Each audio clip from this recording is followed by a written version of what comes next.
Pour moi, j'ai de la chance, le devoir a toujours été simple. Ce choix vient de mon enfance la plus lointaine. J'ai vécu dans un pays colonisé, fils d'un père de la Réunion et d'une mère du Vietnam. Mes souvenirs d'enfance sont ceux d'un pays où les gens de couleur devaient s'écarter dans la rue au passage des Européens.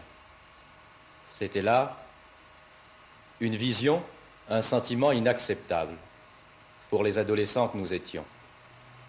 C'est pour cela que dès cette époque, le devoir pour moi et pour mes frères a été de lutter contre le racisme, de lutter contre l'oppression coloniale avec son visage également national et raciste. C'est la raison pour laquelle, paradoxalement, âgés de 17 ans, nous avons déserté le lycée et sommes partis dans les forces françaises libres de celui qui était à l'époque l'ex-général de Gaulle. Nous pensions en effet que la lutte des forces françaises libres était notre lutte puisqu'elle était dirigée contre ce qui dans le monde représentait le racisme le plus virulent, le racisme hitlérien. Puis, je me suis fait avocat pour avoir une profession libre et rentrer chez moi, dans mon pays, participer aux misères et aux luttes de mes compatriotes. C'est alors que mes frères algériens m'ont demandé de les défendre, mes frères du Cameroun, de Madagascar, de Côte d'Ivoire, d'Angola et de partout ailleurs. Si bien que la conception que je m'étais faite toute ma vie du devoir rejoignait mes préoccupations professionnelles.